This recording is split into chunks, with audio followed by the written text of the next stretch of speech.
Hello guys. So today I'll start about classification of the signals. So in this video, I will discuss about classification of the signals in two parts. In first part, I will discuss the first three classification, and in the last three classification, I will discuss in my second part. So the classification of the signal. So according to the characteristics of the signal,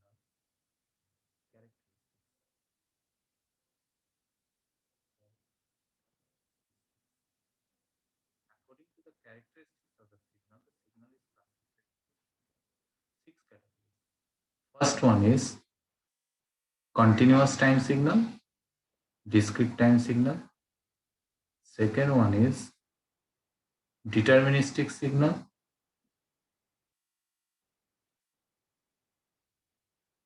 And random signal. Third one is periodic signal, non-periodic signal or aperiodic signal. Fourth one is even odd signals. Fifth one is energy signal, power signal. And sixth one is causal and non-causal signals. Okay, causal and non-causal signals. Just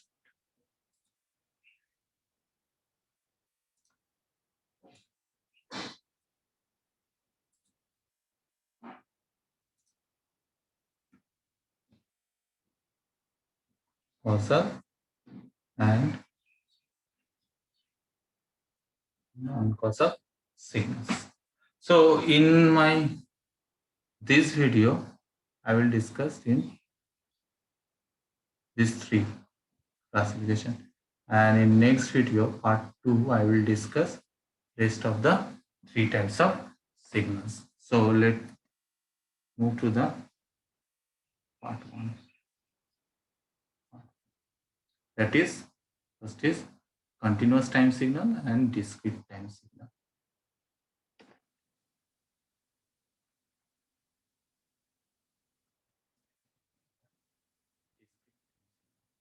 So continuous time signal, that means according to the definition of the signal is classified. If I will represent the signal in time scale, the signal is classified into two categories. That is signal and we classify into two categories. That is continuous time signal and discrete time signal. So as you all know that continuous time signal, I have already discussed in my previous classes, when the signal has values in every time instant, it is known as continuous time signal. And when the signal has a particular value in a particular time instant, then it is known as discrete time signal. So continuous time signal is represented by T and discrete time signal is represented by N. So continuous time signal X of T and X of N. So this is the continuous time signal and discrete time signal. So if I am representing sine omega t, that is continuous time signal. And if I am using sine omega n, so this is discrete time signal. So this is the representation of the signal in time scale, that is continuous time signal and discrete time signal. Next is deterministic signal and random signal. That is deterministic and random.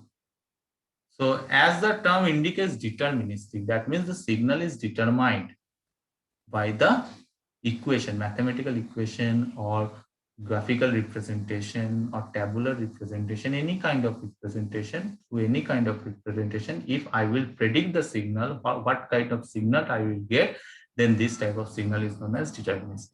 If I will not able to predict the signal, unpredicted signal, until it will be occurred in the system, then it is known as random signal. Deterministic time signal has a unique pattern, but random time signal or random signal has no particular patterns. Okay, so this is all about deterministic signal and random signal. Now, next one is the most vital is periodic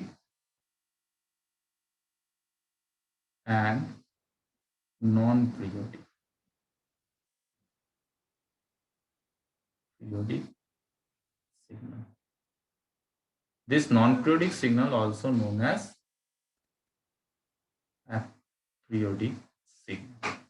So periodic signal we will give the notation P, and non-periodic signal we will give the notation NP. Okay. So now periodic means the signal repeats itself after a certain period. Then periodic signal. Non-periodic signal, the signal is not going to repeat itself after a certain period, like your exponential signal. Okay, the signal is not repeating itself after a certain period. But in case of sinusoidal signal, after a certain period of time, the signal will repeat itself. So this is periodic signal and non-periodic signal. Maybe periodic signal can be represented by this, or continuous time signal, and x of n for discrete time signal. So now which kind of questions you will face from this periodic as well as non-periodic time signal or non-periodic signal? So first of all, in periodic time signal, I have already told that after a certain period, it will repeat itself. So the period at which the signal will repeat itself is known as fundamental period. So for continuous time signal, I have to calculate the fundamental period. So first of all, I will find omega. Then I will find f, and after this I will find t. That is the fundamental period. So omega, from omega we will get frequency, and from frequency we will get time or period.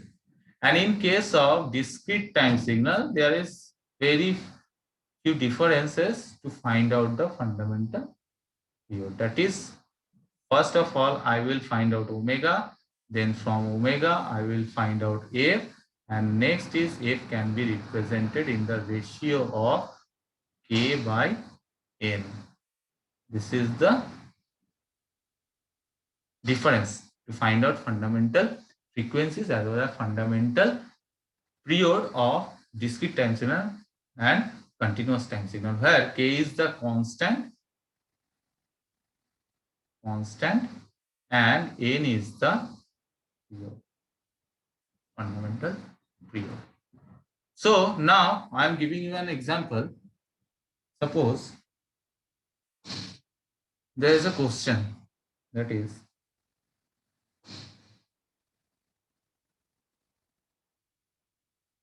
sine 50 pi t. Okay, this is the question.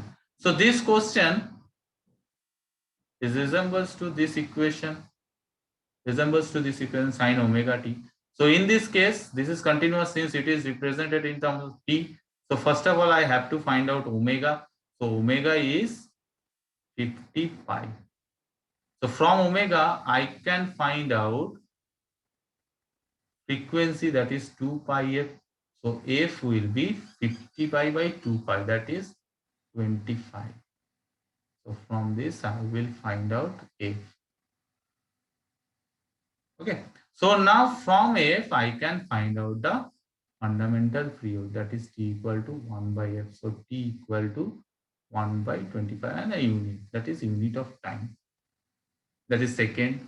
Obviously, second is generally taken, but there is a unit of time, t equal to 1 by 25. Now, what happens if more than one signal is there?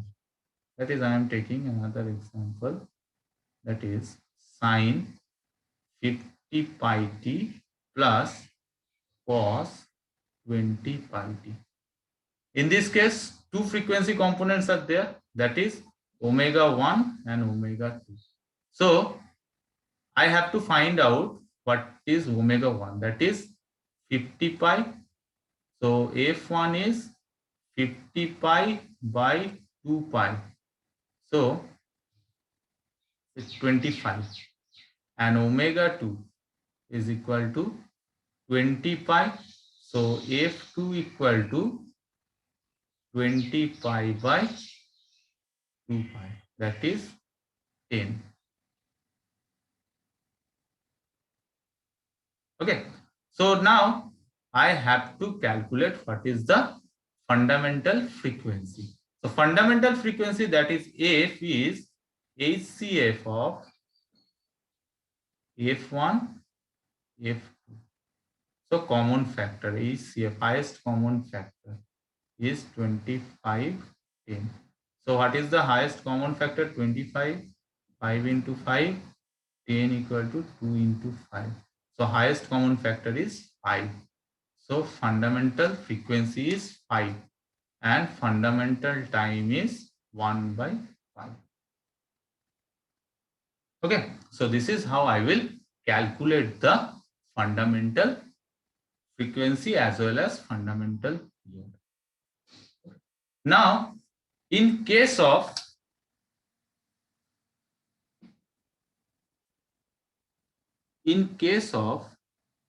discrete time signal, what happened in case of discrete time signal? Suppose I have a signal that is x of n equal to sine 2 pi n plus sine 6 pi n. So what will be the fundamental period? Okay. So in case of discrete, I have to first find out omega. So here there are two frequency components. So omega 1 equal to 2 pi. So f1 equal to 1. Omega 2 equal to 6 pi. So f2 equal to 3. Okay. So now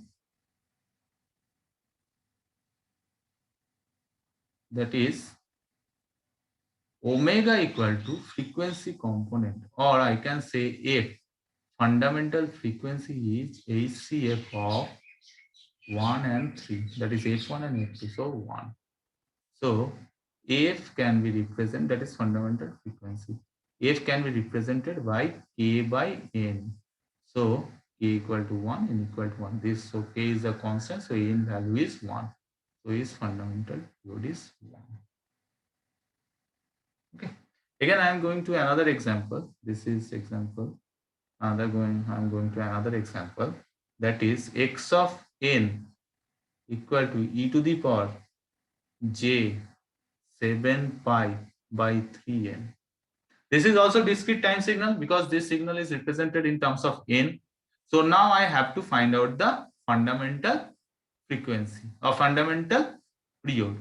So first of all, I have to find out omega. So here omega equal to, this equation resembles to j pi n, j omega n, e to the power j omega n. So omega is 7 pi by 3. So this is nothing but 2 pi f. So f is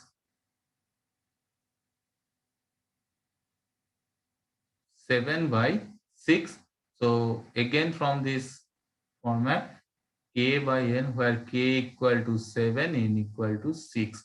So its fundamental period is 6.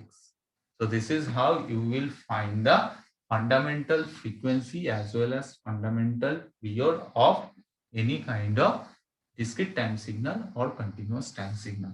And keep in mind that the signal for which you are going to calculate the fundamental frequency or fundamental period, the signal must be periodic. Otherwise, if the signal is not periodic, then no need to find out the fundamental period or fundamental frequency. Okay, thank you all. That much for today. And in next part, I will discuss about rest of the rest of 3 types of signals. Okay, thank you.